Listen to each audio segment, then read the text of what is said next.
Hello, my fans and family alike. This is your girl, Harley Quinn, and a cat. What are you doing?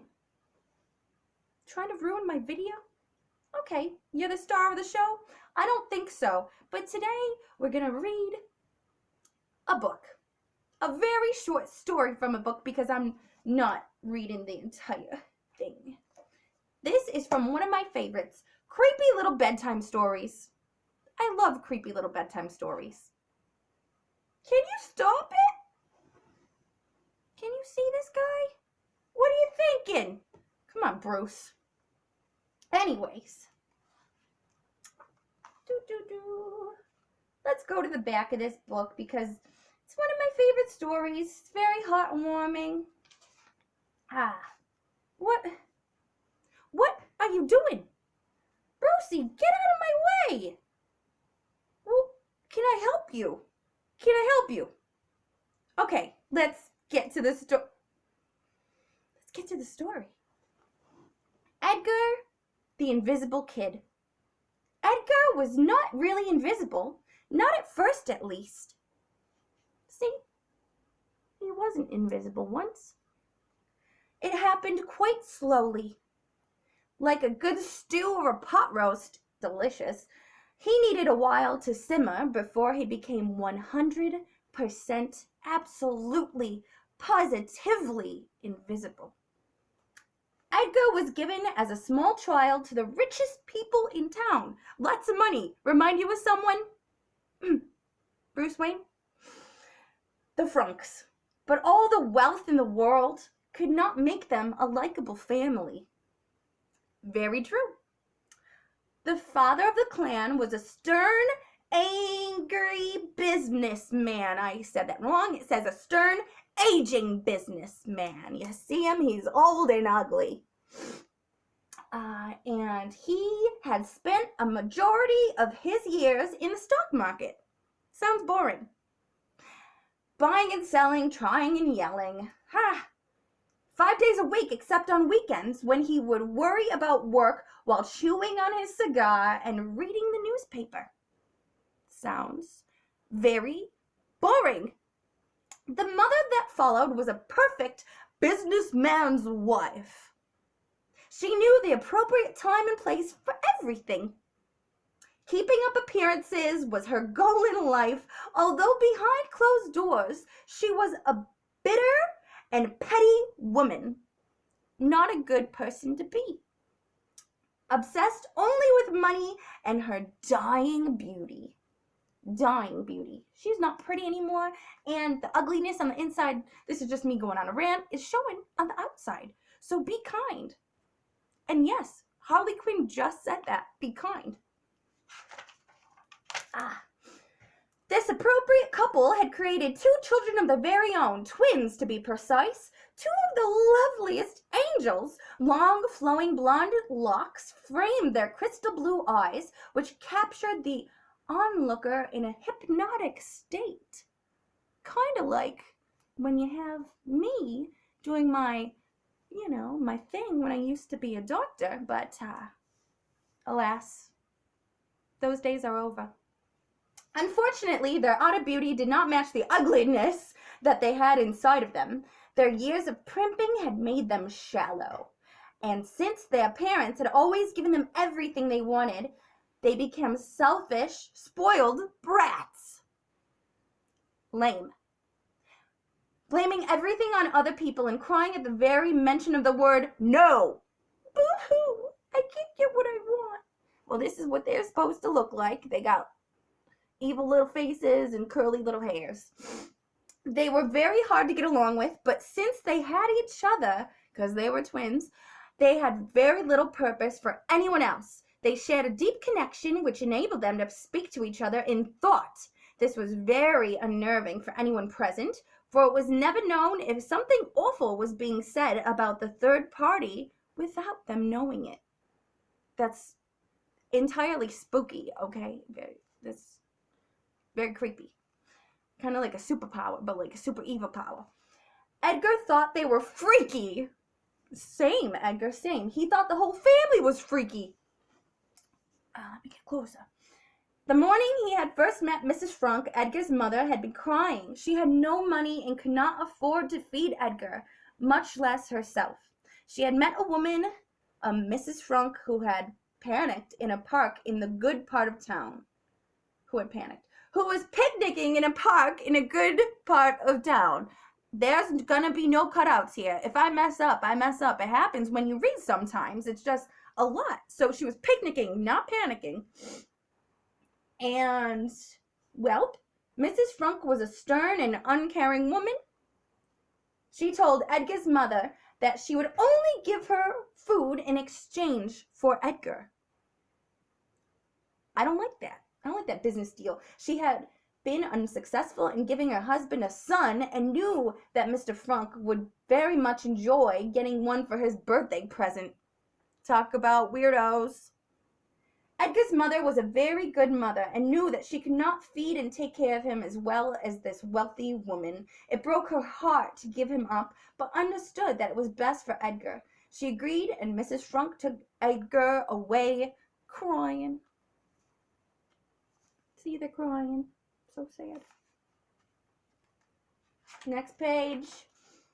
Edgar had to hide for 2 days in Mrs. Frunk's closet to avoid ruining Mr. Frunk's birthday surprise. They kept a kid in a closet for 2 days? That's horrible! Mrs. Frunk brought him enormous meals with special desserts like cheesecake and apple fritters. Edgar ate every morsel as if he had not eaten in days, which he had not. He's stuck in a closet, and his mom didn't have any money to really feed him. But that's not her fault. She just had a bad circumstance. Anyways, I should get some water, so I will be right back. Stay there.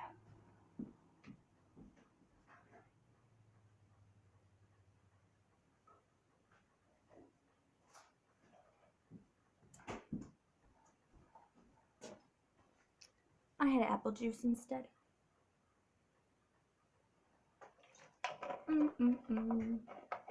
Okay, back to our story. Sorry.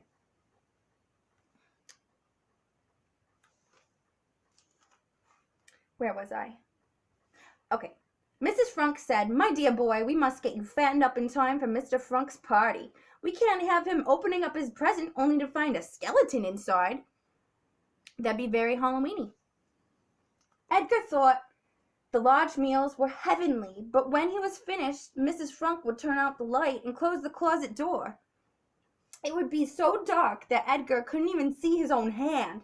He would cry and dream of his mother, his real mother.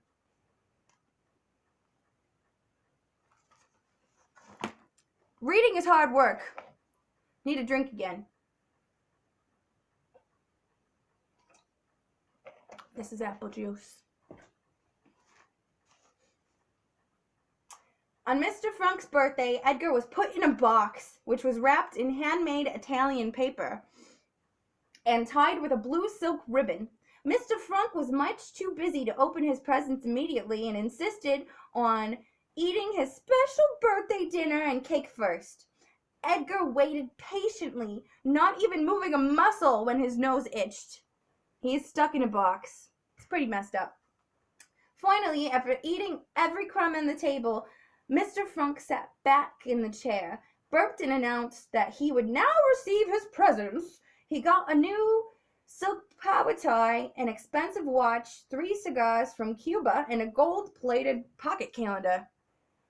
Okay, you fancy, huh? At last, Mrs. Frunk announced that she had saved the best for last. She laid the fancy blue ribbon-tied package in front of Mr. Frunk. He hummed and hawed about the best way to open his present until he opted to just rip it open. When he opened the lid, he started staring in long silence and sat back in the chair. "It's a new son, honey," Mrs. Frunk squeaked. "I knew you always wanted one." Mr. Frunk cleared his throat. "Thank you, Bunny. Tell me, son, what's 31 times 17? He barked at Edgar in a rough and gravelly voice. I don't know, sir," Edgar managed to cry out. This infuriated Mr. Frunk. What do you mean you don't know? What grade are you in? Are you stupid or something? Answer me, boy. Speak up. Rude. I'm not in any grade, sir, Edgar replied. His mother had tried to enroll him in school, but since she could not afford tuition, books, or school clothes, no school would accept him. Well, tomorrow, this is the father now. Well, tomorrow you go to school. A boy must know things like what 31 times 17 is. Now go to bed, Mr. Frunk yelled. He was already disappointed in his new son. What a jerk. Meanwhile, the twins sat in utter amazement. Look at those little jerks. They're mean. They had not agreed to this new addition to their family, and they did not approve. Worst of all, Edgar was cute. They had always been the cute ones in the family, and this was very much a threat to them. Father worked all the time, so they barely got to spend any time with him as it was. They loved it when Father got home from work. He would set them on his lap, give them money and toys, and then send them on their way. Did this mean that Edgar would get the toys and money now, they thought, because that's all that matters to them, supposedly, but it's not. There's more to life than money and material possessions. Anyways, let's move forward. They silently made a pact with each other to make Edgar's life with the Frunks as miserable as possible. Because they're meanies. Edgar went to his room. Although at first he thought his room was in Mrs. Frunk's closet, he was quickly redirected to a small room behind the kitchen. It had no windows, but the ceiling had a crack in it that revealed light coming from Mr. and Mrs. Frunk's upstairs bedroom. What are you doing, cat? Brucey, come on, headbutting me. It was cold, and Edgar longed for the warm embrace of his mother, his real mother. The next morning, Mr. Frunk abruptly interrupted Edgar's dream by charging into his room at 4 a.m. That is so bonkers, that's early. He was having a delicious dream about flying in the flowing fabrics of his mother's apron while she sang his favorite lullaby to him. The wind whistled in time to her song and lifted him higher and higher until he circled her head so fast that he appeared as a glowing halo shining. That was just a cough. Don't be worried about me. As a glowing halo shining light upon an angel's brow. The next day he was given new school clothes, even though the Frunks were very displeased with him. Excuse me. The clothes were too big and very scratchy.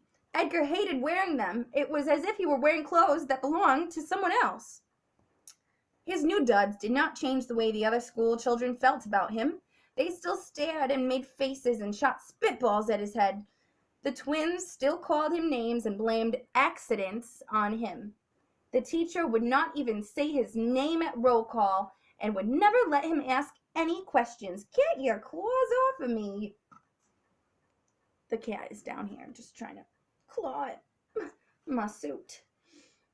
Later at supper time, nobody called for Edgar to come eat. When he left his room to see what the delicious smells were, he noticed that the dining room table was only set for 4, and exactly 4 family members were stuffing their faces. Edgar went back to his room, hungry again. It's really not very nice way to treat someone. That marked the beginning of Edgar's invisibility. He would sneak into the kitchen when the others had gone to bed. There were never any leftovers, but Edgar was quite content eating cold cereal or a piece of fresh fruit. It was all delicious to him, and it kept his tummy from growling so he could get some sleep. See, he's looking in that fridge for something to eat. Horrible, just horrible. He felt guilty taking food without asking. He had not been made to feel like he was welcome part of the Frunks household. He felt more like a mouse, just like the twins had called him. But as long as he was out of sight, the Frunks would not scold him, and Edgar realized that only he could take care of himself. Oh my gosh, Cat. The next morning, nobody woke Edgar for school. He woke up late. He threw on his scratchy clothes and ran all the way there. His teacher did not even look up when he entered the classroom. None of the students turned to stare and throw spitballs at him. The twins didn't call him names during recess. It was as if he did not exist. See, he's looking all kind of invisible right there. Cat. Brucey. Did I lose my spot? For over a month after that day, not a single soul uttered a single word to Edgar. Not a hello, not a goodbye, or even a disapproving grunt. Edgar rather preferred it that way. He fed himself at night and listened intently to the teacher during the day. Not only did he learn what 31 times 17 was, but many other multiplication problems as well. He learned how to read and write and excelled at his art class. He could answer any question the teacher asked, although she would never call on him when he raised his hand. No mind, thought Edgar. At least no one is saying nasty things to me. That's very sad. One night, Edgar strolled home at his own lonely pace. The moon was already out and the town clock struck 10 o'clock. Edgar had wanted to taste his newfound freedom. Since becoming invisible, he could go and do just about anything he wanted to do. He climbed the Main Street Park statue of Jeremiah Wainwright, the town hero. Nobody saw him. Apple juice break.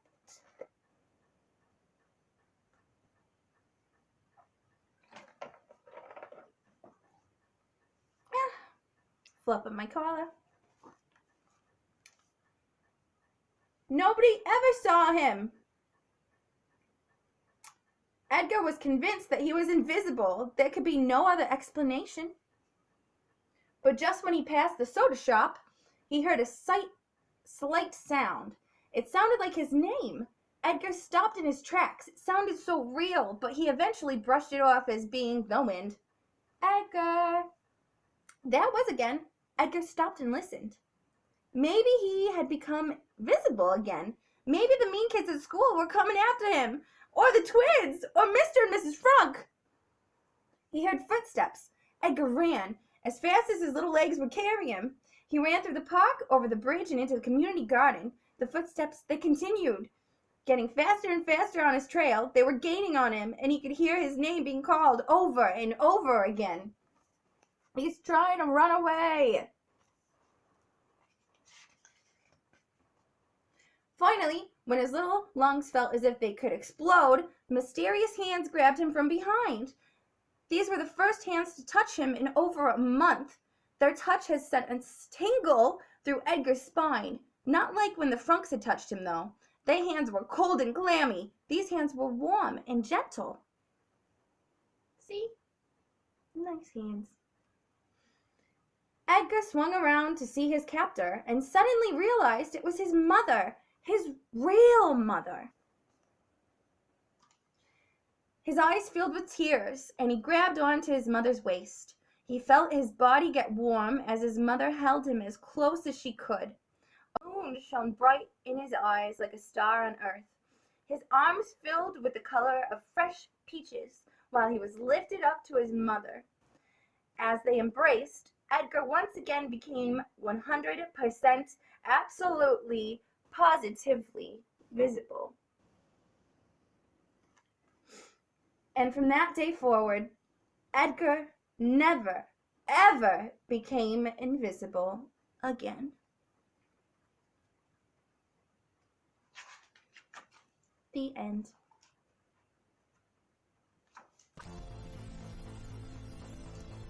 And that concludes my story time for today. Remember, kids, take your Flintstones. Stay hydrated, stay safe, wash your hands, and eat. Don't forget to eat your meals. And take care of your pets. And take care of one another, okay? Yeah, I said it. Harley Quinn,